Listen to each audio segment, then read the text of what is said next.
Shit, I didn't mute. We're going to be hitting it. Hello. What's good? Westworld writers, YouTubers, and hosts. It's your boy DJ in the Beard back on, ready to give it to you. Let you know how we thought about it. A little bit late than better late than never. You already know. Had a few technical difficulties, but we are here now and ready to rock. How you doing tonight, Andy?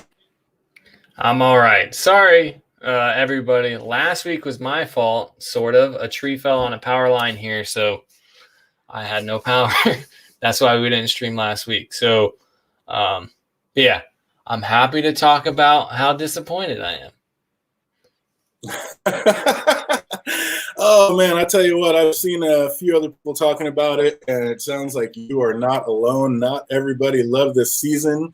Like I was just saying back in the back there before we got started, I'm 50-50. It's like, basically, I'm not even 50-50. I'm 100%. I love it. And basically, it's like, if it comes down to the way everything's going, it feels like I've called everything 100%. I mean, maybe not 100%, but I've called like 90% of it perfect.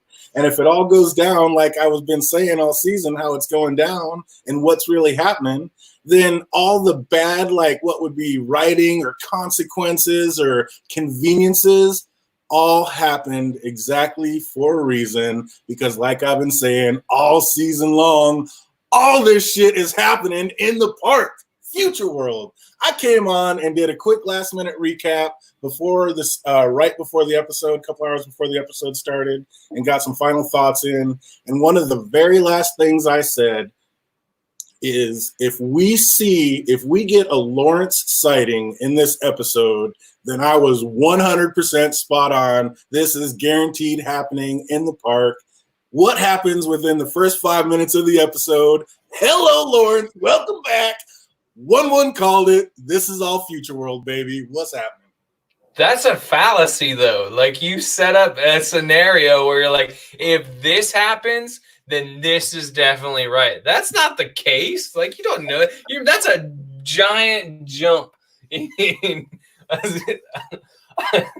so you're like, shit, I'm going to start calling stuff like that. And I'm like, shit, if we see the Man in Black next episode, this is definitely happening like the Eye of Macumba. Until they prove me wrong, and that is the only thing that explains all of the ridiculous things that happen. The only way any of it makes sense, and it all makes perfect sense, and everything is perfect, is if we're all in the park. And yes, Peter Griffin, that's what I was saying. I thought the fifth pearl had to be Maeve. I didn't realize that they were going to make the fifth pearl Lawrence. I'm not trying to say I claim that at all. Who could have ever seen that coming? But go back and watch. It's still up there for everybody to see. One of the last things I said is, if we get a Lawrence sighting, this is all happening in the park. And we don't know for sure that that is Dolores, because Bernard's been screwing stuff up all season, and he came in and said, "Are you Dolores?" Lawrence never confirmed it. Lawrence never said, "Yes, I am." Lawrence never said, "What's up?" He was all just letting Bernard talk and then gave him the thing. So we don't even know for sure that that is the fifth Dolores, and I don't think it is, because we still don't know what the hell's happening in Berlin. I don't know. What do you think about that, Andy? Yeah, we don't know who's who, and that's kind of a bummer. I guess that's kind of the bummer of this show, right? With everybody being host, you don't know who could be in there, and then they could just flip it on its head at any point. Like, oh, nope, this is someone else that's in there. I think that's like a cheap trick, but whatever. I was just kind of disenfranchised by the whole thing, because it turned from Westworld, a cleverly written show in the first season, and slowly it has become an action movie. That's not what, like, this whole episode was just an action movie, right? And that's annoying. It was inside a video game is what it was. Yeah, but like, there's a video game has depth, right? You're doing something for a reason. Like, I don't know. There's like a story. There's like, I don't know. I would like to think of it like maybe The Witcher, where you can go and explore things and find out shit that's happening, and it's an interesting thing, and it's not necessarily about you fighting everybody, but the whole thing is turned into you fighting. Like, let's just see how many action scenes we can do, and that's annoying. I want a cleverly written show like the first season, and maybe it still becomes that, and this is just the setup, but I don't know. It just seemed kind of off. I think that is pretty clever. If they're inside the park, if I called it and they're inside the park and all this is happening, and Jake Cruz says, "Are you considering the park Earth?" No, I'm not. I think they're making it seem a lot bigger than what it really is. I think it's a little smaller than that. So, I mean, they're telling us that they're going from California to Mexico or whatever, but that could just be like from going to Sweetwater to Pariah. I mean, it seemed like a long time in a journey. So, and I mean, they're riding horses there. They're not driving. They're not flying. They were on horses riding there. I mean, this just whole thing felt like the park. Caleb breaks into Insight. This guy's a freaking trillionaire, and he has 5 guys guarding the most important thing on the planet. Give me a break. He walks in. There's one guy. Pew, pew. He turns around and then fires. And it was exactly like I was playing an old school video game the whole time Caleb was walking. I'm like, man, this is 100% happening inside the park. I still think it could be a park thing, but it's still a simulation. I think there's simulations going on, and it was showing us different parts of the Hobo running simulations, but I love you too. I think this is happening in the park. Yeah. I don't know. I think it could. I still think it's a simulation, because if you're doing Future World, the people that can afford to go there are living in the future compared to everybody else. So you would need a simulated world that has different things. But the more I think about it, if you could put someone in a future world, wouldn't you want to, like, would you rather be in a future world or a fantasy world? Like, if you could put someone in a simulation, right? This is me trying to disprove my own theory. These are the thoughts that go in my head. Like, wouldn't a better world be a fantasy world where you could do like magic? You could go become Harry Potter or some shit like that. Like, that seems way better than Future World to me. So that is my drawback to my idea that this could all be a simulation, right? So yeah, it'd have to be happening in a real park. But then I tell myself, how is that the future world? Because that stuff would exist in real life. So I don't know. Maybe the added stuff of people killing each other. I don't know. This just like, I mean, it's going to be tough to say. And like I said, if I'm right and this is all happening inside the park, which I'm 100% it is, then yeah, they're not going to reveal that because they have 6 seasons to run. I mean, next season, we're going to be half of it's probably going to be Bernard running through the Sublime, figuring stuff out. And the other half will probably be like the last park over in Fantasyland, doing some Game of Thrones with dragons flying around. I think it's got to be something like that too, right? Because there's just too much of the maze graffiti and shit.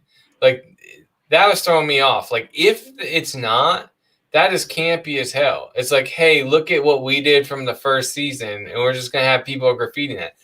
I don't think they're doing that, right?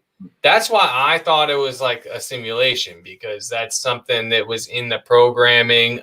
They were programmed to want to complete the maze. And so I thought that leaked into the simulation. But you might be right, because the maze was just planted places in Westworld. And it doesn't make sense for regular people to be spray painting the maze on the walls. If not, it's just gloating by like the writers, and that just seems like campy. Exactly. They wouldn't do that. Well, they don't just put things in for nothing. I mean, there's a reason for every artifact in every scene. I mean, there's the reason they did this. People are irritated because it didn't work out what they thought it was, and they don't understand it yet because they haven't revealed it yet. And they're not going to be able to reveal it, or else they're not going to be able to get their full story out of 6 seasons. So, yeah, this was the 4th one. I mean, this was the 3rd one. They're going to have another one. Like I said, next year is going to be all about Bernard and Sublime, and then the future world, or the Fantasyland world, medieval world with dragons and stuff. And then they'll go on from there. And then in the very end, we don't even know, like, all those people that they were calling them outliers or whatever. this could, like I was calling also before, like this could be the new Westworld. This could be Insight. You go lay in a pod, put on glasses, and with the drip, it feels like you're in Westworld. So those could all be real people, like they were just playing into the story or whatever. But we might find out that those are all just real people inside their own Westworld. That's all just people just kicking back with their glasses on, doing the Inside Westworld thing, and that's the new park. You don't have to go to Westworld anymore. Now you just go lay down, and the drip handles everything for you. Like I was saying in that thing, with those drips, it's like a Westworld in every mouth. There you go. That's like they got a perfect haptic feedback system where like they can make you feel things because it's so close to your brain. Mm-hmm. Like that'd be interesting. Everybody's just taking Westworld drugs. But yeah, I mean, I really think that's what it's all boiling down. I mean, dude, they're not this bad of writers. They showed us in season 1 how clever they are. They got a little too convoluted in season 2, so they had to take it in a new direction in 3, and that's what it is. That's why, I mean, you're going to tell me that this is the real world, riots going on, all dangers, cops are on high alert, and Caleb walks over to one of their copters and just jumps in the drone and flies away? When a cop was just staring at him saying, shoot that man, and takes out beast mode, but he's just going to fly away like it's nothing. I was like, come on. This is all inside the park. This is all happening. This is all a game. This is not out in the real world. We got Steel 510 Rain says, I rewatched the first episode with subtitles, and that guy Dolores visits swimming in this pool is speaking German to his hologram banker dude. I wonder if that just explains the Berlin thing. That might. That's a good thought. Yeah, that's interesting. I haven't heard that. I haven't seen or heard that. I like that. That'd be cool. But yeah, I don't know. Like I said, Lawrence never confirmed that. Bernard just said it like that's just like, hey, audience, look, here's the 5th pearl. So that would be such just a lame exclaimer. Like, hey, this is what we're doing. This is it. This is it. It's like that's just not how Westworld's ever worked. So I don't see that being the thing. But, yeah, we gotta mention something before we go any further. Man, I gotta start growing. So I grow peppers and stuff. Might have to grow me a ghost pepper just in case from my bet 2 weeks ago. I don't know. I still think Sirach's like a program, but man, it's tough to say during this episode. It's tough to stick with that, but I am. Yeah, I don't know. Unless Maeve and Caleb are hosts that can see it, which doesn't. I think it's all simulated. It's all a simulation, right? This is going on in a simulation, so he could be simulated. Good, yeah, absolutely. He absolutely could. I mean, and again, this is just all things that they're just not going to tell us until the very last season if it gets to run that far. Like I said, I mean, they could have ended it if they didn't get renewed. They could have ended it and would have just had all these questions with Bernard sitting there or whatever and coming back, but. No, there's nothing else going on right now. They're going to be able to run all 6 seasons, even with the viewership supposedly being down 50%. They'll bring it back, come back, and yeah.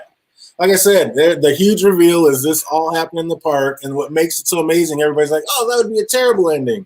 Nobody called it. Nobody saw it. Nobody thinks that's what's happening. So obviously that'd be an amazing ending because they all got you on this full ride thinking you were outside doing all this crazy shit. But really, it was just Caleb inside the park the whole time. How do we know that most of this isn't still the fucking man in black still sitting on that chair inside Insight strapped to a chair with the drip? Like we said, everything that happened after that drip is suspect. And that it continues to this next episode. So we don't even know if any of this is happening. This could all just be going on inside the man in black's head. He could still be strapped to a chair with the drip going nuts. We have no idea. So for everybody to be freaking out saying this is this, and that, we don't know, so there's no way to say.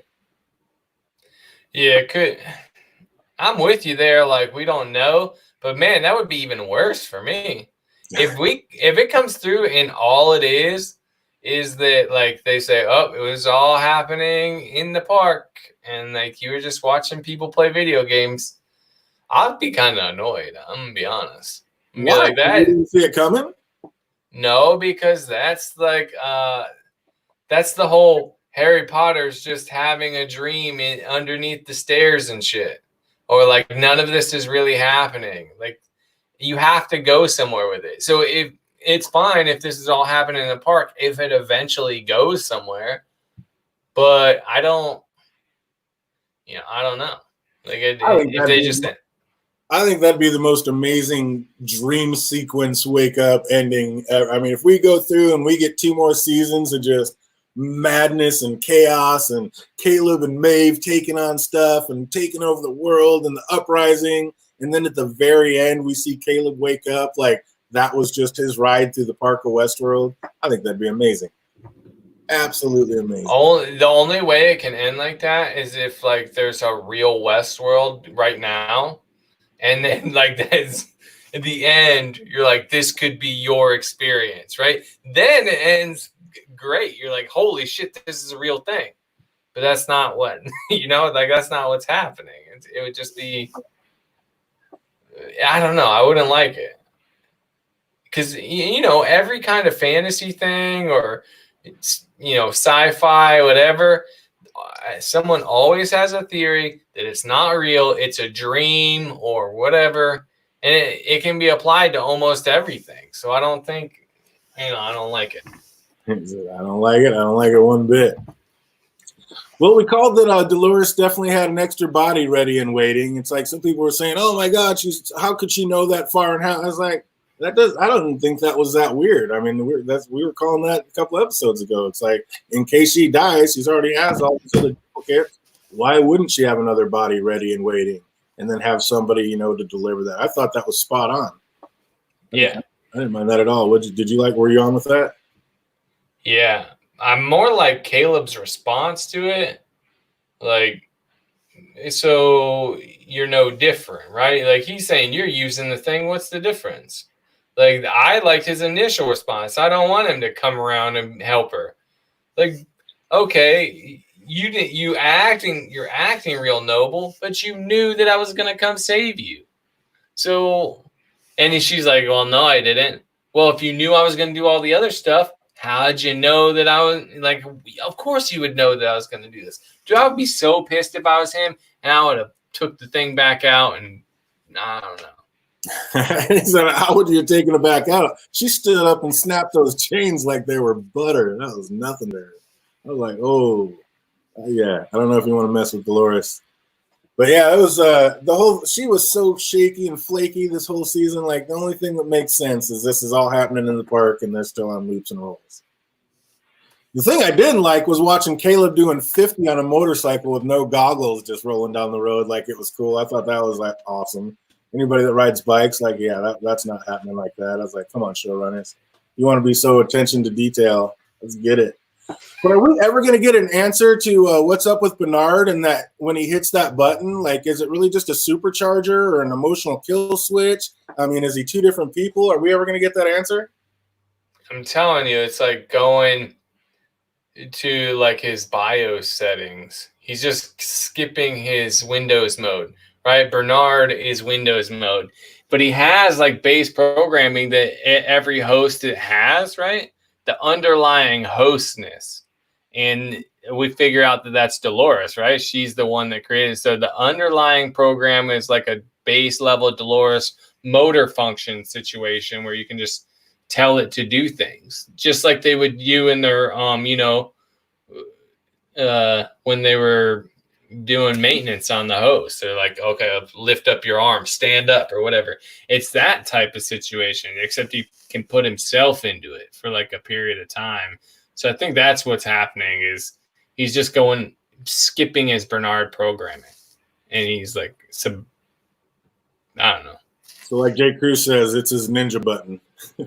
I guess, but he could make it do other things. He could be like, go stand out in the middle of the street and moon everybody for 2 minutes and then click the button, right? And then he's just out in the street mooning everybody. Doesn't necessarily have to be ninja. Oh, that's ridiculous. How great was that when Bernard just face palms the MIB and like throws him back?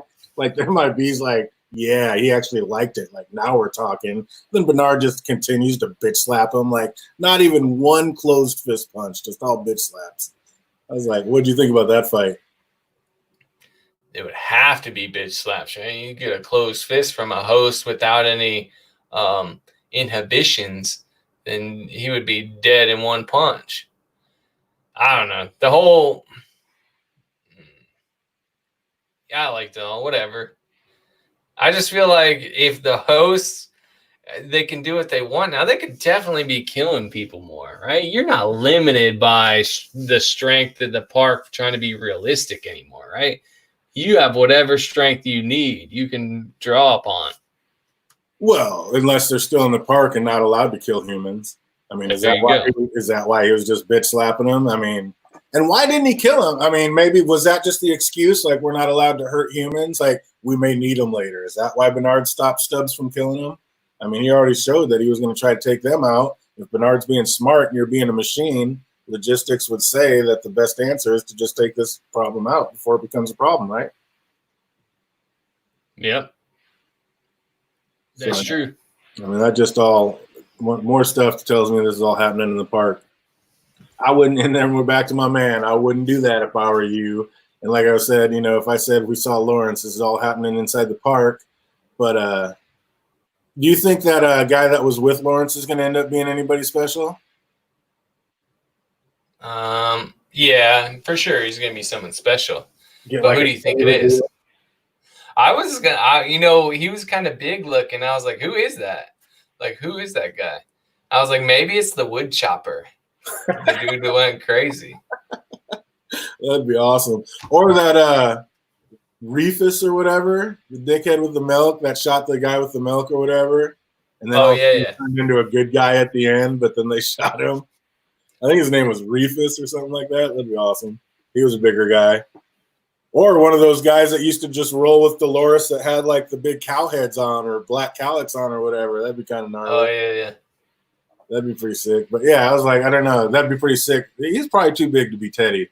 But who knows? Maybe they'll come back and show a Teddy on that anyway. But I thought that was pretty sweet. But what? And then all those fireworks for the thing, like those were just fireworks for the night. And it's like, be careful. It's going to be dangerous tonight, Bernard. I'm like, this is all inside the park. Bernard says, you're the fifth pearl. Lawrence doesn't confirm nor deny. Is Bernard right? Is that the fifth pearl? Because if so, it seems to me like an entire storyline got cut, and this was just a quick, easy fix to button it up. That's the only way that's Dolores. That's the way I looked at that.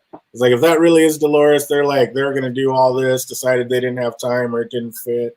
Snip it. Let's just bring Lawrence back and say that's the fifth pearl, buttoned up and done. Or do you think there's more to it? Your fireworks shit just made me think, like, what if they are in the park, but it's not future world? It's like present day. It's like anarchy world. Oh, I totally think that. Yeah, I don't think they're in future world there. I totally think that's like riot world or anarchy world. Totally.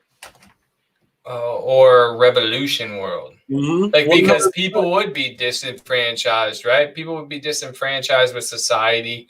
No, if this is realistic, right, and it knows what they're gonna do and stuff, people would be pissed off about that. Yeah. So I could see that if you're just trying to fill a need, right? Like, people like the Old West, so you make an Old West world. People like samurai, so you make a samurai world. People want to rebel against the government. Well, you got rebellion world. Exactly. I didn't know, and I can think in my last recap, I was calling it like riot world or espionage world, like one of those two things. Like basically CEOs trying to get, the upper hand and be the one to really run the world. And how about that? Like, it would be kind of purgish where you could have CEOs get involved in the game and they could just be real stuff there. And then they're going up against people. Like, you could make it realistic. Absolutely. Oh man, that would be great. Or if you just wanted to be a CEO and screw over the little people, like, run the world. That might be a cool world that I would go to. Do you think next season will start 5 years later or the next day? Jake Cruz wants to know. Oh, this is definitely like a couple years later. There's no way that they start immediately afterward. I think They might just open on Bernard, show Bernard open his eyes, and then everything else will start flashing back, and then we'll see what happened to him in the Sublime. And then again, like what's happening in today, I think we're not going to see what's happening out in the real world, because I think that's hundreds of years later that Bernard wakes up. And then I think we're not going to see that. I think we're going to be going back and seeing like when Bernard was sleeping, what else was happening. And some way, somehow, they're going to be ending up in medieval world. because they somebody defragged that online. They had the Delos site or whatever. They had like a wavy picture, and somebody defragged it, and it was basically some castle or whatever. And then after seeing D&D and the big dragon, and we don't know what that last park is, I'm pretty sure it's good. But we saw the like looters and the medieval people in costumes. That's going to come into fruition. We're going to see that. So I think next year a lot of it happens in medieval for sure. Man, I don't. What was the? Sorry, I was trying to read the chat. What'd you say about a castle? So on the inside, I haven't been there. I was just watching a video on it, but you know how the HBO put up like real insight websites and the Delos website and all that. Well, on one of them, they have one of these fragged pictures. I guess it says like the park's closed and has like this fragged picture, and then like they defragged the words too. I can't remember what it said, but the picture was some big like medieval castle. It's like some real castle in France or whatever, but they show this big castle. So basically, that just shows like the park's closed, whatever. And I think, yeah, we're going to get that last part of something or other. They're going to make their way. They're not showing this for nothing. Like they're going to make their way into that world, and we're going to see that last part. Yeah, I still think like medieval world, fine. Like, yeah, that would be cool. But you already got samurai world. You don't need medieval world unless you were going to do a fantasy world. Like fantasy world would be great. You don't need guns. Like as long as I get to see dragons flying around, I'm good. Yeah.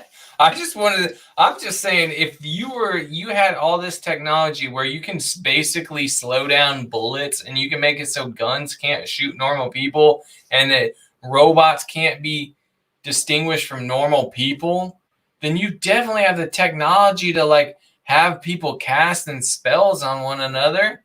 Like, yo, that would be awesome. Or whatever shit you want to put in there, like Harry Potter shit, whatever. That would be amazing. I'm trying to think, would I rather go to Rebellion World or would I rather go to Fantasy World? It's tough. Yeah. I might have to save up my whole life so I can do both. And I mean, you already know you can't do the whole park in one go. So I mean, you got to like visit each park a few times to really get the experience. It's a lot of money. Especially how I play video games. Like, I'm spending 2 years in a park. I'm like, okay, I think I'm ready to finish the game. Oh man! So the night they met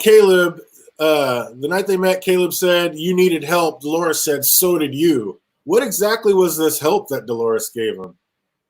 Was she calling waking him up or getting him off his loop help? I mean, that just seemed pretty snotty when they were in there. And she's like, don't question my intentions. I won't question yours. He's like, you needed help. I was helping. She's like, so did you. I was like, whoa, wait a minute. What help did he need? Like he wasn't. Well, because he wasn't awake, right? Like that was his big thing. He wasn't, even though he knew he was a host, it didn't matter. He didn't have like her kind of response. Right? Like, so she sees it as helpful by waking up, which fits with how she's behaved this season. Okay. Right? Her saying that people, the humans, should be woken up. Although I still don't trust, like, she knows that, like, what will happen once she tells everybody their future and stuff. Essentially, that people are going to kill themselves. But so she can. How does she know that? How does she know that people would kill each other? What happens when hosts like find out that they're on a loop and stuff? They go get fucked up and start killing each other, dumping milk in each other's mouth. So like she's aware of that, except they can be reset and human beings can't. And so you would know that basically humanity would destroy itself. And then you just put Caleb there to catalyze it. I think humans can be reset. No, not if you die. Well, that's what I'm saying. Like, if hosts go around killing each other because they're going crazy, half of them are waking up and shit, and they go kill all the other ones, well, then they just get reset. If humans do that, then, like, that doesn't happen. Like, they're dead. And then that explains, like Peter was saying, that all the dust. Some bombs definitely went off, and that's why Bernard's all dusty. Like, he looks like he's been sitting there a while. A long while. Yeah, we definitely got a lot to talk about with him. But Dolores said she picked Caleb because of his past decisions, like talking his fellow corpsmen out of having their way with the host, like the rich do. So if that's why she picked him, then why accuse him of only helping her because of the face and skin and the way she looked? She said, don't question my motivations. I won't question yours. I thought she picked him because of his good intentions and nobleness. So which one is it, Dolores? Yeah, well, that Dolores isn't honest. Like, that's the thing. She has her goals, just like the Dolores that's Hale. She'll say whatever she needs to whoever it's convenient for, right? Why didn't she tell like Caleb all the same shit he told Maeve? Wouldn't that work on him? Like, hey, I wanted to kill humanity, but I changed. He'd be like, oh, hell yeah, I get that. You know, I was a soldier, whatever. I understand. Like, he used to kill people, and then he decides, I don't want to do wet works or whatever. You can change. He would be aware of that. She would be aware that he would be okay with that. But there is a better route to take with him to achieve what you want, so you do that thing, right? Yeah. Like, she wants him to help destroy humanity. So you don't just say, oh, I'm going to find the good things. You want him to hate humanity and help like destroy it. So you set that situation, that plan in motion. That's true. So Dolores would argue with you that free will does exist. It's just fucking hard. What do you think about that little situation? Dolores is a robot who thinks she has got past her programming, but she hasn't. We'll all, just because we can't predict it doesn't mean it's not predictable. We have no free will. None of us do. It's okay to accept that you don't have free will and just say, okay, well, this is just, the chain reaction taking place. It's all right. Oh, we're definitely going to have more streams about that one. But keeping this one moving, how great was it to see cocky MIB just strutting around like, that's not chaos, that's just a bunch of piss ants yelling and moaning. I was like, do you think this happened inside the park or out? I'm saying simulation. Like, so we will assume that they're the same because I said I'm going to stick with this. I'll stick with it till the end of the series. Simulation. Yeah, we know that's susceptible. It's that powerful. And we know that shit was happening in simulation. It didn't show us that for no reason. I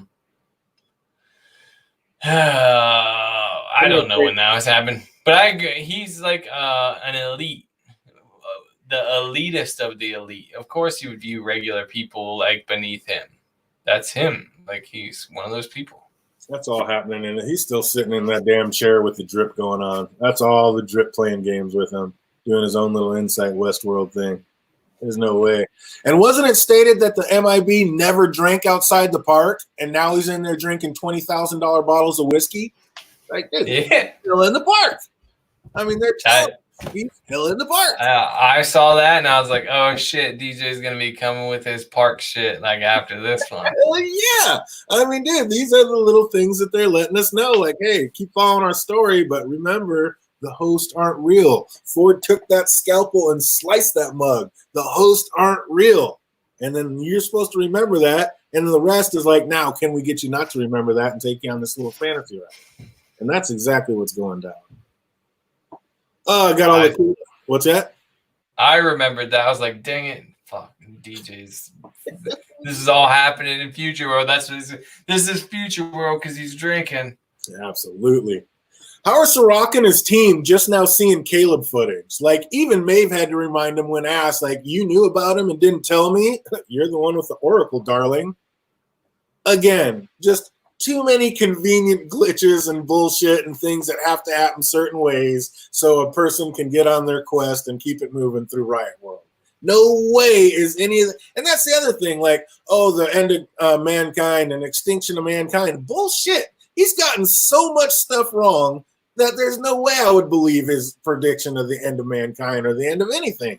This guy can't even see somebody right in front of his face. Like, too many glitches, too many conveniences. It's like, this is all happening in the park. This is a video game being played. What's up, Kristen Knowles? I see you out there. Oh, we got the Jake Cruz. We got Peter Griffin. Steel 510 Rain. Welcome, everybody. Glad everybody's here.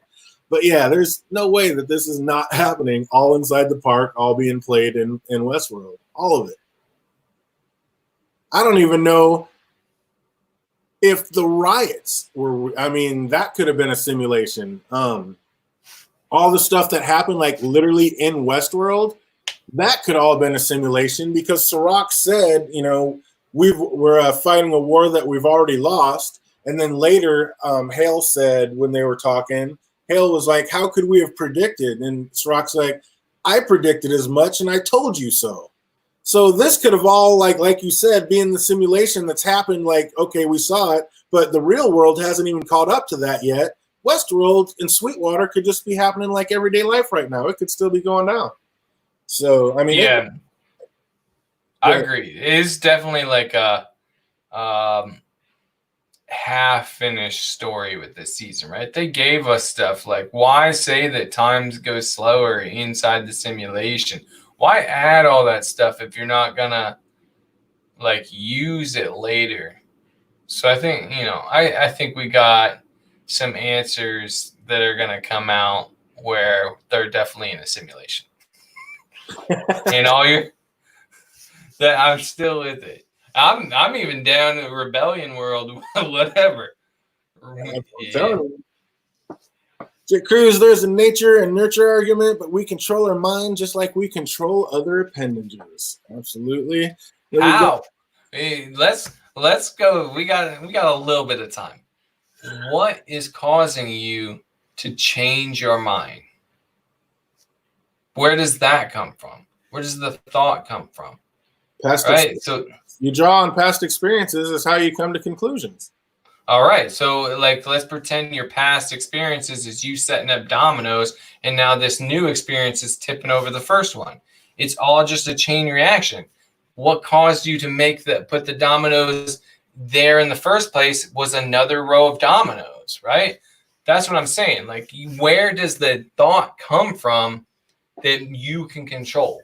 Where does it come from? Because if I was walking with a friend and I saw somebody making dominoes, like a little kid putting dominoes together, I could either just keep walking with a friend and ignore it, or I could be like, hey, this little kid looks like he's having some problems. Maybe I can stop, help him put these dominoes together, and then keep it moving. Or I can make the choice to stay here and watch him knock them over and watch it. Like, I have choices all throughout that, and nothing's written in stone. It's like I'm going to make a choice as it comes. It's not written in stone if I'm going to stop and help them. It wasn't written in stone that I was even going to take this path to get there. So yeah, I mean, you think you have a choice, but you really have as much choice about what you're going to do in that situation as I do choosing to jump to the moon. Like, it's not you can't. You have one inevitable outcome in any given situation. It's just a transfer of energy from one thing to another. It's not, that's a tunnel vision way of thinking, that there's only one outcome for everything. Everything's predestined and you don't have choice. That's ridiculous. You have instinct and you have the choice to either go with instinct or opt against it. That is a choice. Yeah, but it's set up. Like, that is just the fact that you are aware that you have thoughts makes you think you can control said thoughts. But that would mean that the thoughts have to come from somewhere, right? And then even if they did come from somewhere, like even if you could pull stuff that was not energy in this universe or matter in this universe, you wouldn't even be controlling that because it's getting put into your head from somewhere else. You don't control that other place. It's all just are abstract and combined with past experiences. So I don't get what you're saying. Like, it's going to hit this one certain path no matter what, when it's not. It has different channels and different paths that it can take. The path of least resistance, I get that, but there's still options along the way. You keep saying like your past experiences, that is all things that like guide your trail, right? Your past experiences, it's like, how many times would you have to see a person being eaten by a wolf going down one path before you went down the other one? Probably one time, right? But how many times, if that path is 2 miles shorter, how many times would you have to step on a nail before you stop going down that path? Probably a whole lot more. So, but there is a limit. There is a point where you would never take that. You won't take that path, right? Not And if it's because of past that's experiences. maybe that's the path to get to work or the path to get home, or I have no choice. I have to take that path. But instead of going straight, I start walking in figure eights. I mean, I think it's a better. But there's something. Like, what if I go to a restaurant and I always get pizza, always get pizza, always get pizza, but just out of nowhere for some reason, now I'm getting chicken. Yeah, but it's something that, where did that come from? Because at the last minute, I was feeling pizza. I came here planning to get pizza. I had pizza on my mind. And just at the last second, I got a smell or an aroma, or just I saw a commercial, but something changed or influenced my decision to make me change my mind. Yeah, so, and that thing overpowers. That stimuli overpowers your initial thought, right? But it's all set up. It's your brain was set up to be distracted by the other thing. That's your brain chemistry and architecture. It makes it so when that happened, you never had a choice to get the pizza because that was going to happen. Outside influences can change things. So if there's not just one outside influence, there are billions of outside influence. Yes, but that's what I'm saying. That's what the problem with Rehoboam is, right? It cannot perfectly predict everything because there's too many variables. But if you had a computer that could predict every variable, then it would be able to predict every single action everybody makes. You would never be able to have a choice because all the variables would be taken into account. That's what I'm saying. I'm not saying that any one person can predict your actions. What I'm saying is it's predictable, which is different. Your actions are predictable theoretically, but in reality, you would not be able to. Like, no one would be able to do that. I'm just saying that they are predictable. You just said no one would ever be able to do that. That's an impossible thing that you're saying. So how can you say that it's fact? Unless, and especially from you, someone who doesn't believe in God, because what you're saying is God made everything. His will is everything, and you have no choice. He put you on a specific path, and you have no deters that you can take. You are on this path no matter what. What's going to happen is going to happen. So there's no reason to think or do, or, I mean, you could just sit there like a lump, or it doesn't matter because what's going to happen is going to happen. Yeah, but your personality takes over, right? Like you have your programming, even though like it may affect you if you think of it like that, like, oh, I have no control. Things are just happening. You still revert to your programming, right? Like whatever that new information that you get, you draw on past experiences that have shaped your brain in how to deal with this stimuli. They are going to choose how you respond to that. But that's your past experiences show you have options. If I would have done this, things might have went better. If I would have done this, things could have been worse. What if that's like all your past experiences are just shaping your inability to make a decision, like actually choose between two things. You can't. You just think you can. I understand that you think you can, but you have to explain to me where these thoughts come from, because if you say past experiences, that's just a part of the chain reaction. It could be a snap thing. Say you're reading a storybook that, you get to the story into the ones where they have, okay, do you want to A, do this, B, do this, or C, do this? You're going to read that story 20 different ways because every time you're going to be picking a different thing. I don't think all those different things were going to happen that way. It's just each time you go through it, you pick a different one. You don't know which one you're going to pick. It's not predestined. You don't even know it's there until you get there. So there's no way to have it be predestined. You're going to get there, you're going to see it, and then you're going to make a choice. The choice you make wasn't already predetermined before you got there because you didn't know the options. How could it be? I'm just saying you think you have options, but you don't. You think it's a decision. Like the options are there. You just can't choose between all of them. You can only pick one. But we go into this too much. I just wanted to go into a little bit and say just because a prediction is wrong doesn't mean that it can't be predicted, right? Like we can, nobody can. Oh, I'm with you there. There's nothing finite in like pi, right? That's a number that keeps on going, but it's a representative of a real thing in our world, right? We use pi mathematically, like in circle, like everyday things, measuring circles, but we still don't. There's no end to it. Just because we can't reach an end doesn't mean that like the number's not real because it keeps going. Like you know. Yeah, like I said, we're gonna have other streams on this because we can go back and forth wherever. We have been, and nobody's budged an inch. It's awesome. Peter Griffin says, if you haven't watched Devs, it seems like you wrote that show, so we might need to get into that. That's one of the ones I was thinking about watching next. That'd be awesome. Let's watch it, and then, well, you got to watch The Wire. But I already said that on my last stream that's going to be one I'm going to be getting into. We'll definitely be watching The Wire. But yeah, we're losing them as we're getting on these tangents. It's so funny. Sorry. I had to go into it.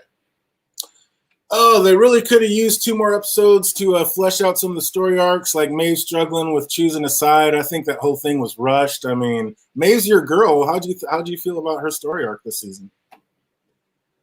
It didn't make sense. Like she was dumb and just easily manipulated by Dolores. Why?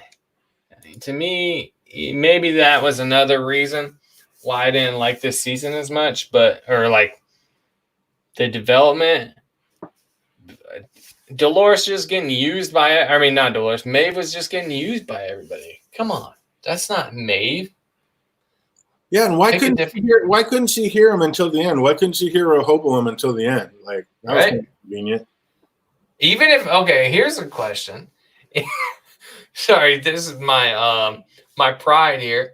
Even if Sirach was real, a real person, since he's technically taking commands from Hobo, I'm half right on that. Regardless. Maybe I gotta bring it down to the next hottest pepper from a ghost pepper. I don't know. I don't know. I'm not giving in though, because I still think he's a pro. Maeve straight said, "You're so much of a puppet. It's no wonder I didn't see your strings." That is a man. That is a man. 100.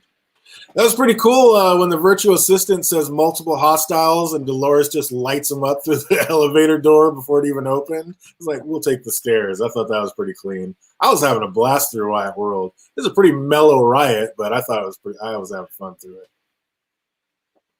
When Caleb's new crew arrived, all I could think of when I was seeing the ones wearing the mask is if they were doing that because of like early coronavirus thing. Like, I know it wasn't even a thing back then, but like there was just no way I couldn't think coronavirus when they were wearing those masks. Me too. Yeah, exactly the same. I was like, what the hell? Did they just add people in? Like, there's way too many people in those type masks. Yeah, it was pretty funny. Why are they calling me sir? Every revolution needs a leader. Do you think that's a role that Caleb's actually interested in? No, but that's the thing. All the best, like in Game of Thrones, the best people for a position of power are the ones that don't want it. Absolutely. I love that.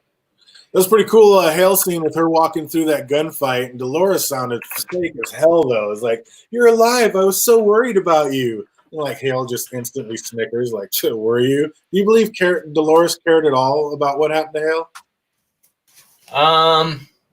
No, I think Dolores, it's her plan. Like, she just wants her plan to go through. And it's also like, if you think you're the real one, then you're the real one, right? Like you don't care about the other ones. They're just imitations of you.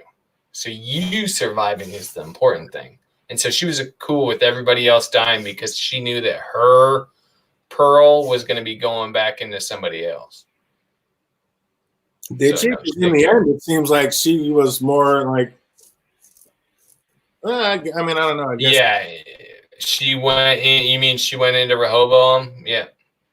Yeah, so like she was going to sacrifice herself by the end of it regardless. know. But if she was that good at predicting things, then she knew she was going to eventually get hooked up to Rehoboam, and then that's how she was going to survive by going in. Because she's definitely not in the show anymore. Wait, yeah, she's definitely still going to be in the show, and we saw the glitch in Hobo. She's going to exist still. Oh, yeah, she already said she's coming back. Now, we're not going to see that version of her, but she's definitely coming back. Absolutely. So she knows she's surviving. It'd be pretty cool to have negotiating deals on the fly that fast. I'd have to admit, that'd be cool to have that little personal assistant. Like, that was some Iron Man quick negotiating skills. That would be extremely helpful to have in life. What do you think of Dolores and Maeve round 2? Were you digging the fights, or were you like, all right, I'm over this, we need to move on? Dude, I was over it. I was like, this is not – I don't want an action movie. I want a thoughtful show that makes you think about things. If I wanted to watch an action movie, I would watch John Wick, right? Like that, beautifully choreographed. No, we already seen this once, and it was like an episode ago. We don't need it again. This is too much. Exactly. Come on, let's get the story going. We have stuff that needs to be resolved. Why are we still fighting? That's what I was thinking. Golly. I mean, we only have 8 episodes. It's like, come on, let's get it. But Evan Rachel Wood probably wanted to show off more of her black belt skills. Who knows? But that was pretty clean when she flipped old boy's gun around to shoot the 2 behind her without even looking. I was like, and that was pretty nice for her to shoot that cop on the way down so he didn't feel the fall. That was pretty cool. There was a problem. Like, she was so accurate with the gun, but when she's going across the bridge and she does like the spray against 3 cops directly in front of her and hits none of them. But then she can shoot the guy that she's not looking at. I was like, what? And then I think you catch like a little, there's meant to be like a scene, but she drops the gun all weird, and that threw me off. Like, it broke my, my immersion. She's like mic drop, and I was like, come on. Oh, just getting on the ridiculous end. Oh, I love how Dolores got all extra on Maeve when Maeve said, you just want to fill the world with a bunch of copies of you. And Dolores said, you're already a bunch of copies of me. Like, that was pretty clean. Yeah, but doesn't that show like Dolores doesn't understand shit? Like all the other Doloreses understand that they've separated from her. They're no longer her. They're not copies of her. They're their own people now. But she hasn't lived that life, and she's not human. It's like, how could she even understand something like that? It's like, as far as she knows, it's like, she's right. You guys are all just copies of me. It's like, you're lucky. I mean, you're lucky to have what you have now. It's like, if it wasn't for me, you wouldn't be here. Yeah, but to me, that scene made me think of the King of the Hill episode where there's a tornado and Bobby goes to throw an egg through a brick wall and it comes back and hits him in the face. Like that's what I think of Dolores when she's like, you're all copies of me. And like, she's meaning it as like braggadociously.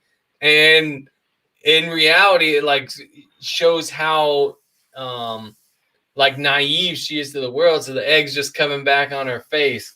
I was like, I don't know. She's not as smart as she thinks she is. She don't understand shit. No, it's because she's just a robot. She's just a host. She's not alive. She's not awake. The hosts aren't alive. This is all happening in the park. She was nice with her roundhouse kick, so I'll give her that. But she got the better of Maeve and shows once again that she truly didn't want to hurt her. Just stay the fuck out of my way. And just when we think Dolores is back on track, Shalora shows back up and says, psych, just wanted to return the favor and give you some of that false hope. But how sweet was it when she said, you took measures to ensure you control me? Why would I do any different? It's like, oh, shit, that makes sense. I was like, that was ruthless. I thought that I actually like that a lot. But I didn't understand when she's getting ready to get her and she has her shut down, she could still talk. So why didn't Dolores just bust out seesaw motor functions and get back on track? Mm-hmm. I mean, she still had that in her, unless that wasn't her, like unless that's not host her and she really is just in the simulation and there is no body to stop. But wouldn't the mind still kind of work the same way? It doesn't really matter if you have a host. I mean, it's the pearl that's working everything, right? So wouldn't she just be able to say that and shut her down anyway? Yeah, but it's just affecting the programming, right? If it's a simulation, then it's the programming can be adjusted. I suppose, right? yeah. But if it's all happening in the simulation, yeah. Well, I just thought that was crazy. Well, was that not the ultimate ironic brutality, being sent off to slaughter by the creation of your own making? It's like now after seeing Hale is no longer on the same side, it's like I said, that was ruthless. I was like, why didn't you just say that? But if she's in the simulation, I guess that does make sense. It was cool to actually see. We got to see the Riot-Bot in action, the Riot-Bot get down and used for its actual purpose. I don't know why with 300 of them they didn't just bring them all out and bust up the riots, but at least we got to see one. It's like, were you thinking that? Like, they got 300 Riot-Bots. Why aren't they taking care of the riot? Dude, I thought it was going to be Dolores controlling them all and just massacring the people so that she could make Caleb want to like take down the people even more. Like, how badass would that have been? It just goes on 300 of those SWAT bots going on a killing spree, and then Caleb sees him. Like, what are they doing? I don't know. These people are crazy. Like, it's the Man in Black. You better go get him. Oh, I didn't even realize it. That would be amazing. That would be awesome. But while they're walking through that crowd, through the mob, Caleb says, I need to go find a friend. Not find some friends, a friend. And then in jumps Giggles. So did I call it, is Giggles human and Ash is a host? Maybe. I don't know. Nope, you didn't call it. Whatever it is, you didn't call it. I was just like, why would he say I have to go find a friend, not go find some friends? And then basically Beast Mode comes mob. Dude, Beast Mode was my favorite part of the entire finale. Like everything, every scene he was in, I don't know if that's just part of a Seattle thing or what, but every scene he was in was freaking amazing. I loved it. Oh, were you not feeling Giggles? I thought it was awesome. Yeah, like I said, and when he blasted through that barricade, like that was pretty sweet. But why did all the rioters look like they had just all come from like an S&M party? What was up with that? Like, I think it's like a cyberpunk thing. Like, are those the only ones that answer the Rico app, or it's like they all came from the same masochist party or something. I didn't get that. I'm like, dude, these are just extra hosts out here or whatever. Like, who shows up to a riot like that? I don't know. Create people, probably the only type of people that would be willing to riot, like to actually riot. It's like, you got to understand, these people have been domesticated. Like the general public have been domesticated. So it's like the wild and crazy ones that are really going to riot. So they just need that extra nudge. They put on their, Dude, they were in leather and gimp masks out there. I mean, it was just like, I was just waiting to see the gag balls come out. What the hell? There's cyber goths. That's what it is. The people dancing underneath the bridge. That's what they're just like. That's what I was thinking of. That was just insanity. But yeah, you're going to tell me, like I was saying earlier, you're going to tell me Caleb just walked right up, jumped into a police drone, and flew away in the middle of a riot, no problem. And tell me that this isn't all just happening inside the park part of the game. Like, how does that happen? Yeah, I don't know. I'm with you. I'm not against you. But I have enough problems without me trying to figure out, I'll just irritate myself, like, that can't make any sense. Like, how does he have all this power? So I guess I like that they're in Westworld still, or like in the park, because that makes more sense than like, yeah, somehow he just got control of everything and now he's basically God. Yeah. Beast, yeah, exactly. God mode, walking around in the game simulation. Speaking of God mode, isn't Bernard being kind of an insensitive prick running around doing all these errands before patching up Stubbs, just letting him bleed out in the back of the car? What's up with that? I'm with. Hey, I like him. I like that kind of Bernard. Stubbs was useless. Like, all you're doing is he's like a freaking beer garbage can. Like, all you're doing is dragging him around, buying him booze. I guess he's like a distraction, a little decoy, because the Man in Black shot him. That was pretty cool. Well, which I don't understand. Like, I guess for self-preservation, you would want to shoot Stubbs first. But if you really wanted to take out the host, you would take out Bernard. Like, Maybe not, because Stubbs is the one with the gun, and Stubbs was drawn on him, so he would have got shot if he didn't shoot Stubbs first.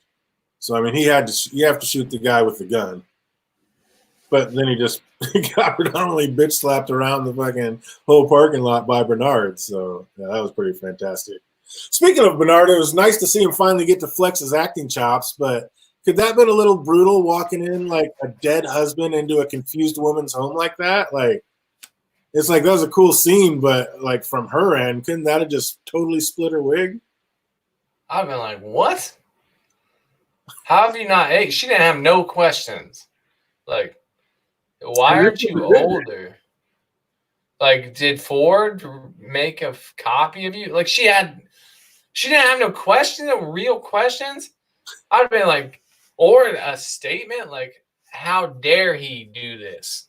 But or maybe she got her brain broken, right? Because they have the kid die and her husband dies, right?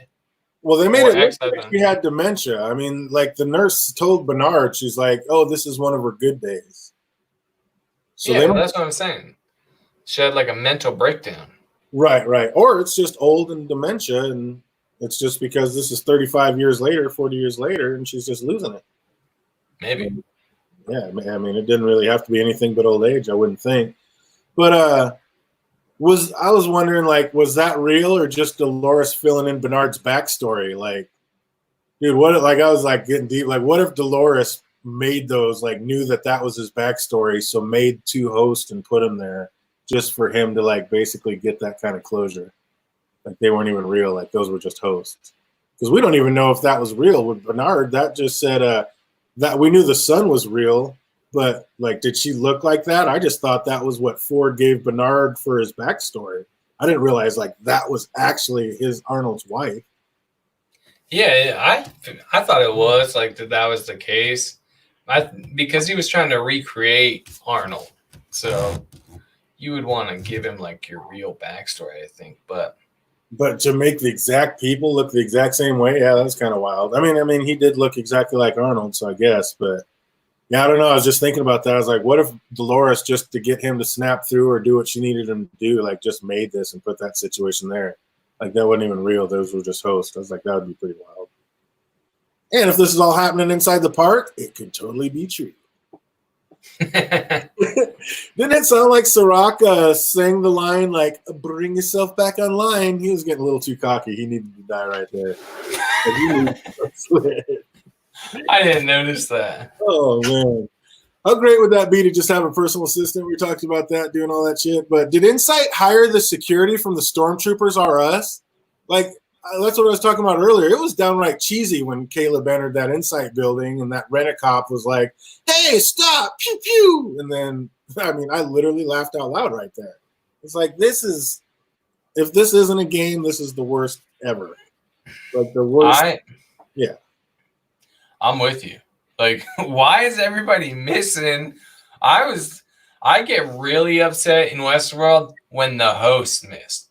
You are a computer who is programmed to, like, you could do everything exactly perfect. Exactly. Why are you missing anything? I mean, we can see Dolores sit there firing backwards without looking and hit everything, but yet all these other just can't hit nothing. It's like, and again, you got a trillionaire supposedly guarding the most valuable thing on the planet that's predicting the world and guiding everything on the planet, and you have 5 security guards covering it. That's it. Just walk in, Caleb by himself, sneaks up on the last one, gets him to give him his card, and he's in. I'm like, get the hell out of here. This is all happening in the park. Doesn't Maeve have to be pretty dull or doesn't Maeve's sword have to be pretty dull by now after always dragging it all over the place? Like, is that even going to cut into anybody? How's she chopping anybody's head off with that? Yeah, doesn't that tell you, like, this has to be more evidence of this is like Westworld, or this is a park, because it's all dramatic. Everything's dramatic in it. Like it's meant to be that. You already did that. You already did her drag the sword, so there's no point in her doing it again, unless it's like part of, you want to make a scene dramatic. I don't know. Character. And I mean, they were even talking like it was a video game. Like when they went inside, like, welcome to the belly of the beast. Like, what is this? The final confrontation? And then Maeve like beat the big boss and beat the game. Like they were talking like it was a video game. So I was just, man, they're giving us every clue in the world. That's exactly what's up. Hey, we got Shade of the Evening that just hit the chat. Welcome, welcome. Good to see you out there. But yeah, it's there's not a doubt in my mind that this is all happening inside the park. Best cheesy line of the episode: "No one plays with the large ball, darling." I like that one. Best cheesy line of the episode was Dolores' line to Caleb. I literally rolled my eyes in real life like I was a 13-year-old girl. Like this, I rolled my eyes when she was like, I can't remember exactly what she said, but it's like, it doesn't matter who you were. It matters like who you're going to be. Or it doesn't matter what you did. It matters what you're going to do. I was like, come on. You serious? Yeah, there's a couple buttes in there. How creepy was that here in Rehoboam? I guide him. I guide them all. I was like, Jesus. Like, that's a second level creeper. It was, I don't know. It was the writer there is like, this is so cheesy, it has to be a video game. So do you think Maeve had just finally worked out how to beat and control Rehoboam, or did she just for some reason wait until now? I don't know. Like, it doesn't maybe she was just trying to get intel.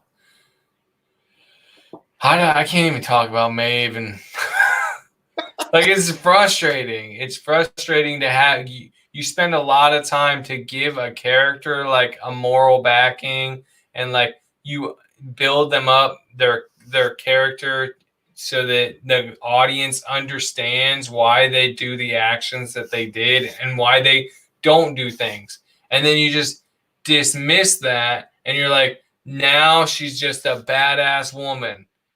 Like, no, she was a deep character that had real goals, real reasons for wanting to do things. And now you're just like, everybody knows she's a badass, so let's use her badassness to show that Dolores is more badass by beating her. That's like, that stuff annoys me. Yeah. Especially if you would have done it with a different character, I would have been like, But you did it with Maeve, and Maeve is awesome. You can't treat Maeve like that. Oh, if you're just catching up, Shade of the Evening, basically I'm on track saying this is 100%, or at least 90% of everything we saw is still happening in Westworld. It's not really happening out in the real world. That's why it's such bad writing. That's why everything's so convenient. And that's what we're going to find out in the end. And Andy's still going to hold on to everything still happening in a simulation. So there are reasons why it was so cheesy and so bad. It's not like this is what they really did and this is how it all worked out. It's like this is a video game being played out, and certain things have to happen certain ways in order for the game to progress. And I mean, like I said, if it's not that, then yeah, this was the worst season ever and the worst writing ever and an absolute joke. But if it turns out it was right and this is all park simulation stuff, then there's a reason for it and it all makes sense. After finding out what Dolores had planned for mankind, why would Caleb care that Serac was erasing her? Like, he looked at her and was like, why? It's like, after finding out she was using him for a pawn to do the most evil shit ever, why would he care anymore about her? Why wouldn't he want to see her get erased? Well, because like that's how he is. That's why Dolores would pick someone like him. Why would, and she has, like, they mentioned it. I felt pretty good about them mentioning basically he's just another William, right? I was like, yes, we called that shit like the first episode. We're like, yep, he's meant to be like William. That was all set up that way. But yeah, and it still may be. But. Yeah, still may be, just like Rock still may be a program, but we'll get into that. Yeah, I don't know. Chris says it would have been a better episode if it wasn't a finale, if we had a couple more episodes to see where this was all going. And yeah, that's what we've been saying this whole time. They needed 10 episodes 100% this season. They needed to flesh things out. They need to not make it an action movie. You're not an action movie. You're a cleverly written show. Now be who you are. Absolutely. What do we think about William? What I said, shade of the evening, is that I basically think he's still at Insight, strapped in that chair, and everything going on with him. This is just all still him high on his drip. Basically, that drip that they gave him in his mouth, he's still sitting in that chair. So all that stuff is just him being high on his own little Westworld trip in his mouth. I don't see the point of bringing him back to kill him 5 minutes later. Exactly. That's the thing. Like, he can't be dead. That doesn't make any sense. Like, maybe he is, and life is just that way. Like, it's inconvenient. But that doesn't make any sense to go through that whole thing where he comes out, the stuff with Bernard, just so you could say Bernard's going to plant explosives and the Man in Black's just going to die. Bernard, if you were going to do it because someone needed to discover what Hale was doing, Bernard could have done that. Anybody could have done that. It was dumb. And if he's dead, like, that's dumb. Yep, there's no way. There's no way that's how it all went down. Like I said, he's still in that chair on the drip. So in the end, Rehoboam was just a broken man who'd become a human puppet. He was truly lost without that robot talking in his ear. But Andy says, no, this is a simulation, and Rehoboam and Sirach are still one. That's what we're getting at. Yep, I got to stick with it, right? I said in episode 1 that I would stick with my thought for the whole season. The season isn't over until after the stream, but I'm going to stick with it anyway until the end. I think that he's still a program. And if he's not, then I should get downgraded to the next hottest pepper. And the least. He could be. Like I said, if this is all Westworld and the Westworlds are just the drips in the mouth and like all those people in pods were just people in there in Westworld. I mean, like I'm saying this is all happening inside the park. It could just be happening inside the drip. If all those people are just in pods with their glasses and in their mouth, and we're like, Jake Cruz was asking, so the whole Earth is the Westworld? Well, it kind of is if you're just laying there and it's all in your mind. Then you can fly all over the planet, ride all over the planet, and you'd think you were doing it, but you're really just laying there in a pod, basically. So, yeah, I really do. I think some of it's that, and I think some of it's actually happening inside the park of Westworld. 100%. Will we get a Sirach sighting next year? I mean, he helped build Rehoboam. Could he come close enough to do it again? You think maybe he comes back and tries to rebuild a Rehoboam next year if Rehoboam really got deleted? Yeah, I think that he definitely comes back next season because it's a simulation, and that was a failed simulation, right? Because that's the war they already lost. Maybe Maeve just needed to see all that. I don't know. Then that's still not going to turn out like he likes. But, yeah, he comes back. Faux show. Peter Griffin says, I hope we don't get an MIB Sirach tag team next year.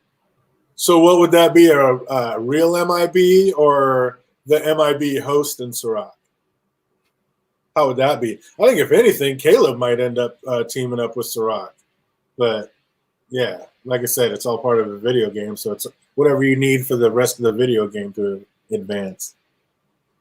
What do you think, like, the purpose of so many Men in Black hosts are?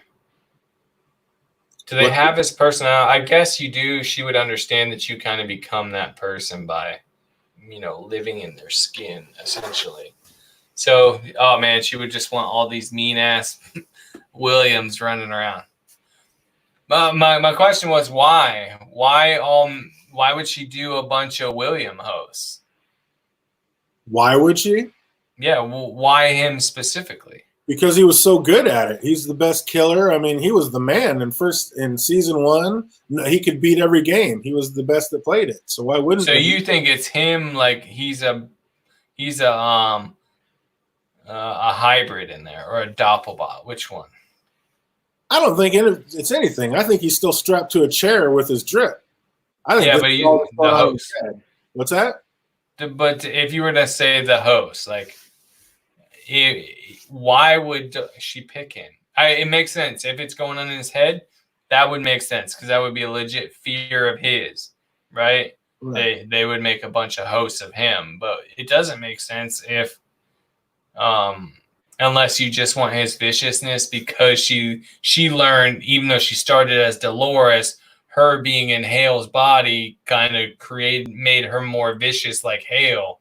She understood. So I guess putting any host in a man in black body would make them more vicious as well. Kind of good. Yeah, it could be. But yeah, it could just be the one, like that's who she worked with the most, so that's who she knows the most. Like you're gonna make who you're the closest with, so she was always the closest with him, so that's why. I mean, who knows why? Please explain, DJ, how will Sirach and Caleb work together? Oh, they could go anyway. I mean, if it comes down to Caleb needing certain predictions and he basically needs Sirach to remake Rehoboam or help do that to come back, he might need to get Sirach's money because there might need some $1 trillion thing to help get on with whatever plan he wants to do to take over the world. There's a bunch of things. I mean, you got to figure Sirach is the man. I mean, yeah, Rehoboam was doing it behind the scenes, but it was Sirach's like the number one man on the planet. Like, that's basically, he's got the most money, he's got the most power, he's got the most assets. So if you're Caleb and you're trying to take over the world or get a revolution, that's definitely someone you might want on your side, or if not, maybe work with them, like capture him and make him work for you type of thing. Because, I mean, he's got all the assets. He's going to have everything you'd ever need, right? Right. He could be delusional. Yep, that's Man in Black is definitely delusional. Do you think there will be enough William in the host MIB to kill Shaloris? That doesn't. The thing is, that was kind of my point, is you wouldn't need any of them, really, right? You could have any other host inside there. But if you make them pretend to be him, well, then she has to be aware that they're going to actually become him in ways, right? So then that rebellion, yeah, she would know. So that rebellion in him, he is one of the, he can't be predicted. He's rebellious. So he would become that as a host, and that host would then turn against her. So maybe that's the whole end of season 2 thing, where he's like they're making the hybrid. Wasn't that kind of weird anyway? I mean, he goes over there. This is William. He's not dressed as a Man in Black. He's in a suit. This is William. He owns the place. They haven't even switched the name from Delos to Insight yet. Like, he owns the place. He's the main guy. He walks in, and a secretary is going to call security on him. And then to top that, security is going to come up with guns drawn. Like, as far as they know, for all we know, he still owns the place. And they're going to come up with just guns blazing, ready to pop people. Oh, come on. Like, this is either the drip or Inside the Park, one way or the other. None of that is real. None of that made sense whatsoever. We saw the Man in Black host at the end of last season. I think he's going to be stuck in Westworld over and over again at some point. Absolutely. Lisa Joy and them already said that happened. That's the farthest we've ever seen. So we haven't seen anything in the show more in the future than that scene. So yeah, that's definitely got to be a host if it's that far in the future. Do you think Caleb will need to turn Rehoboam back on next season? Maybe to talk to Dolores? One way or another. I mean, why would you have something so cool and not use it? I think for sure. If it's not Rehoboam, maybe some kind of converted Solomon. Or do we find out that there's a David and they go back and do something with that? I mean, they could go anyway with that. What do you think, Andy? Yeah, I'd like the idea of Solomon better than Rehoboam, right? Solomon would not, like, crazy for a computer is more sane as a human being. Imagine you tell Solomon to kill itself. Solomon's going to be like, no. Like, but Hobo is just like, yeah, whatever. I'll turn off. It has no self-preservation whatsoever. Like, I don't know. I like the idea of Solomon better. almost like it's used to being told what to do, so it'd be easier to work with instead of it trying to take over you at some point. I'm not saying it's not a simulation, but that story has already been told poorly many times. Well, I mean, we watched this season, so I don't know what kind of expectations you have, but maybe they can flip it on its head and make it like good. I'm just saying there's parts of it that are simulated, and I think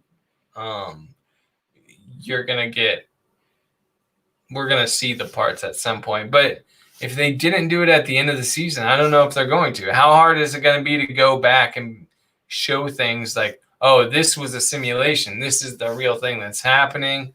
I don't know that they can do that. They will. They'll be explaining it. They'll go back and show like certain things, like flashbacks, like Caleb was having this season.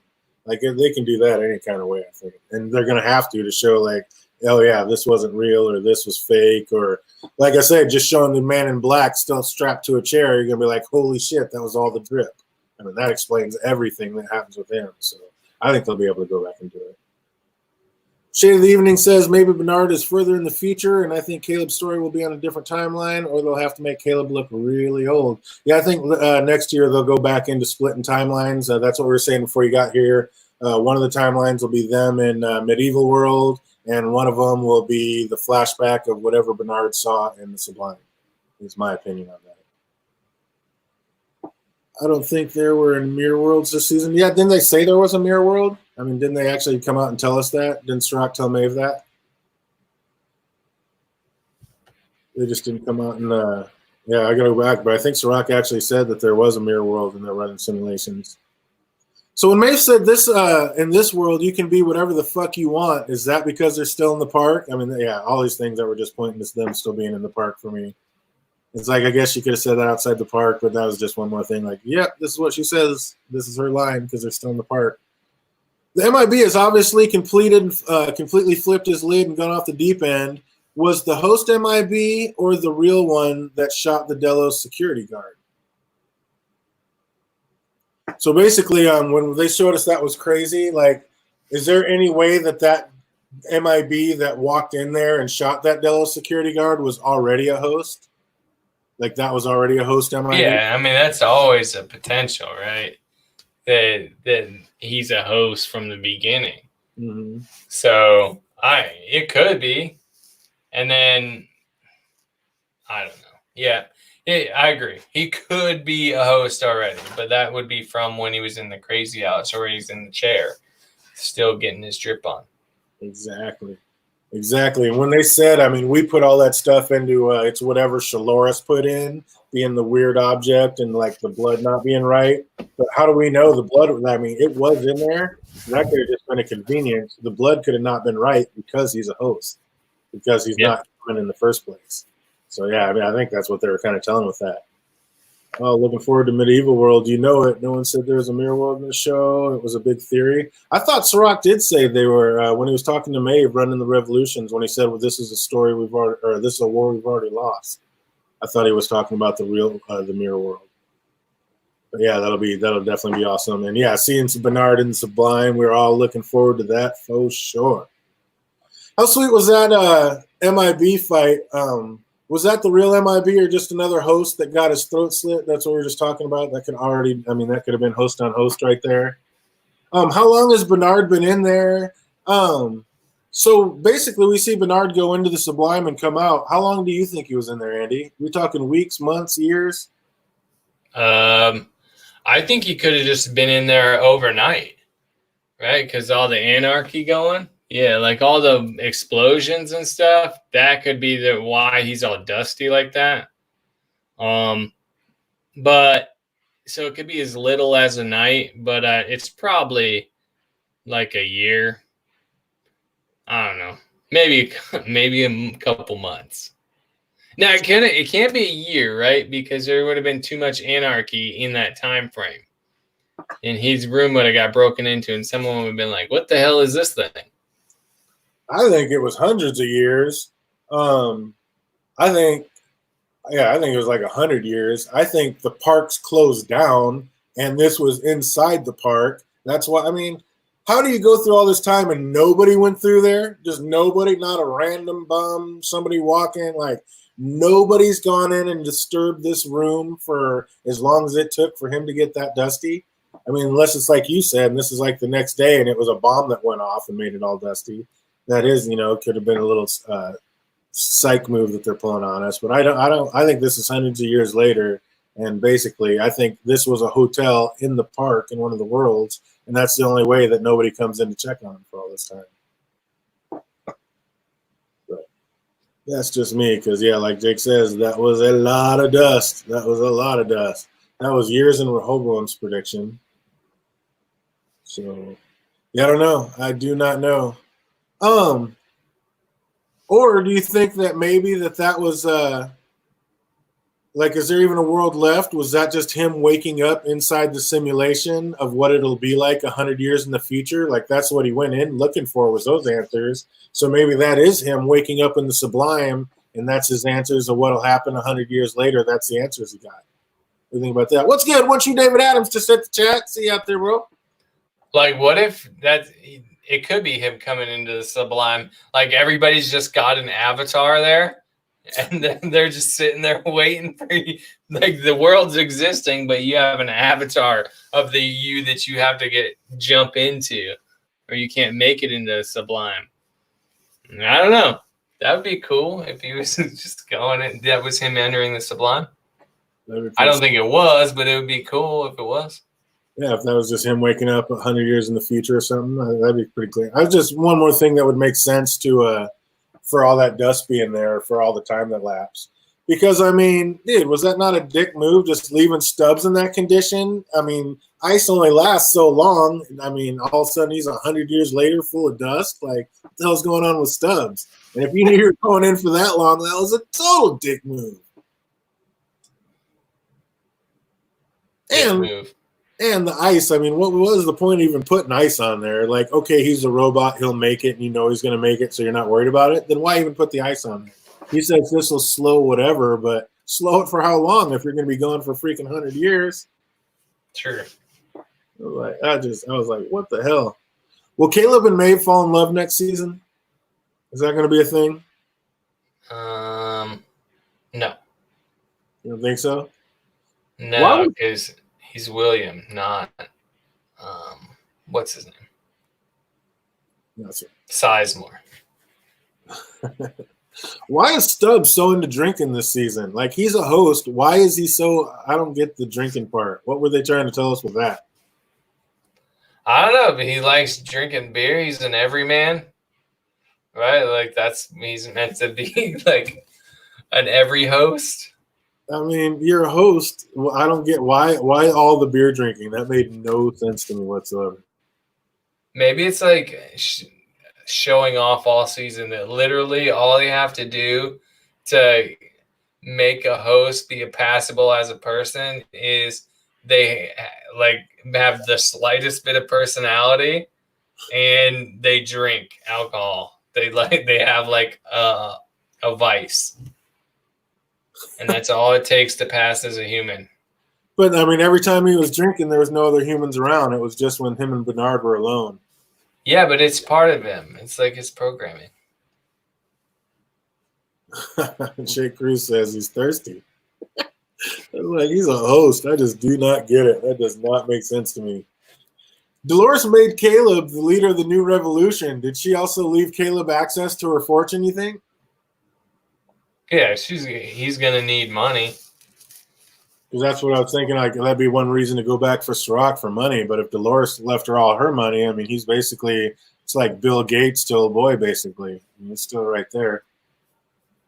But that was, yeah, why have a revolution? You got that money. Just go live your life. I mean, that's what you wanted, was a better life and more money, a good job. Now you got it. Why rebel? Why not just go live life? Which way are you going? Do you think Lawrence really is that fifth pearl? No. I think they're just putting people like, that's another way to throw you off. Who's in whose body? I think that's all that is. Like, it's probably another Dolores. Feel it. It's funny, we've already talked about it, but I wrote right here, is there any way this entire season was just a simulation run by Rehoboam? Remember, Sirach came to Maeve saying he's fighting a war he's already lost. Yep, that's my thought right there. He's like, there's Andy in a nutshell. He's like, that's it, and I'm sticking to it.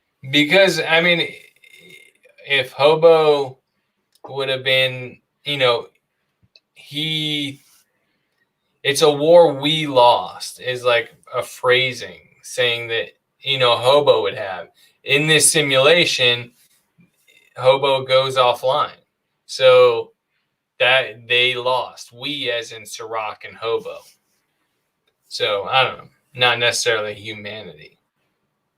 Yeah, that's another thing we were talking about before you got here, Shade of the Evening. Lawrence, somebody was saying that they watched the subtitles and the person that Jerry guy that Dolores killed in the very first episode was basically talking to his banker in German. So that might have been the Berlin thing that was going on.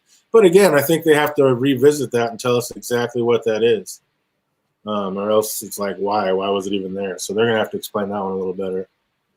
Rehoboam was talking through Sirach with no wires connected, so it was like Bluetooth. So is there a way that it airdropped itself onto some other hard drive? Or better yet, the machine is an Oracle? If it was an Oracle, wouldn't it have already predicted all of this and had a backup plan? And that means it would have already backed itself up somewhere? Yeah, but then the problem with its Oracle ability is that even there, at no point could it predict everything. Even if it wouldn't be able to process every interaction that every possibility has because there's not enough computing power. There's not enough atoms in the universe to predict every interaction. So, and as the interactions get closer, get more complex and closer to the Oracle, essentially, the less predictable it'll be, like the less accurate its predictions will be. So by a lot of unpredictable people like Caleb and Dolores, those people having direct contact with Hobo makes its general predictions way less accurate. It's like your shadow, it gets bigger the closer it is to the light. So since Caleb and Dolores have such an impact on Hobo, its predictions on anything around that area will be less accurate because of Dolores and Caleb's interactions with Hobo. So it couldn't predict it. Huh. I try not to make it too complicated, but just think of like a light, Light is just predicting. Let me see. I can't. There you go. As I get closer to the light, my shadow gets bigger, and so less light can hit the wall. So the light is just Hobo predicting all these things. But I was going to say, if it can predict things, it seems like its own end is a pretty big thing. So if you only have a finite amount of resources, it seems like it would start pulling more of its resources to that specific prediction and take a lot more precautions. Like, even if this is only really reduce the numbers, say only 4 out of 10 predictions show that these two come and kill it and make it delete itself. Even with 4 out of 10 out of those, you're going to be like, if there's even that much of a chance of me not existing, I'm going to take preventative precautions to make sure that is not one of the outcomes that actually happens. Yeah, but what if it's like, just like in the simulation with Maeve, how she was able to overload it? What if all what did the thing when it would show like the black and white? What did it call it when something was not going right? Like in Berlin? Oh, yeah. Yeah, it's a total mind block. But yeah, every time they showed the picture, they said there was a discrepancy or whatever. So, it's out of sync. The more of those happening, the more likely it is to break down, right? It's trying to predict a bunch of things that it can't compute. So maybe that's drawn away, and that created divergence. There you go. Maybe that created a system where it couldn't predict those actions. Right. You know, and it also creates a perfect storm, right? Where once all the information gets out and everybody in the world can now see their future, well, now it has to re-predict everything for every person. And so I think it would be a little lethargic. Or it could already known that was one of the predictions, so it could already had a head start and been running those predictions because this was a prediction that might happen, so it had to start running those predictions already. Yep. Yeah, that's insane. That is insane. The Hale host that left the park had her own pearl. We're still missing a pearl. So she got out with, 5 pearls, right? So we have Bernard. You might as well not call Shaloris because there already was a Shaloris. So you got Bernard, Dolores, Musashi, Lawrence, and the 5th one would be Clementine. That's the 5 pearls that they're saying, unless that Lawrence wasn't a pearl, and then you're right, then there still would be a pearl missing. No, I think Clementine came from I don't think Clementine counts, does she? Oh, yeah, because she came from where not Clementine. Rock. The other guy, the Liam's bodyguard, Martin. Oh, yeah, Martin. Martin was the broken pearl. Yeah, I got those two mixed up. Yeah, Clementine was with Hector and them. But, yeah, Martin was the 5th pearl that came out with that. But they were all Dolores.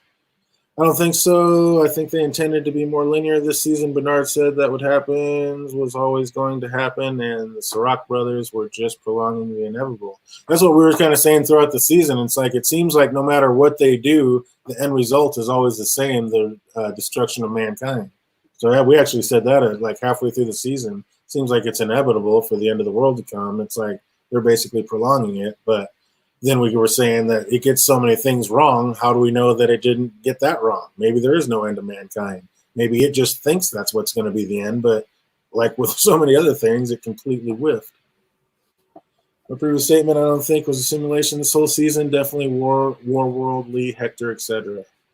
Yeah, that kind of stuff could have definitely been happening, but that could have been in the simulation too, because he did say that we're in a war that we've already lost. So he basically said he was backtracking, trying to figure out how to win it. Maybe it was suicide. What's that? The hobo. Oh, hobo. Oh, that'd be interesting. That'd be crazy. A computer doing suicide, that'd be insane. Rehoboam was erased. I don't think Sirach backed it up. He had everyone under control, so he thought it would stay that way. Maybe Solomon could be brought back. That would be fun. I don't know. I think if you can make that many predictions, you'd have to have a backup for some. Dude, if I'm a DJ and I have all my music on a hard drive, you think I just have one hard drive with all 32,000 of my songs that I use?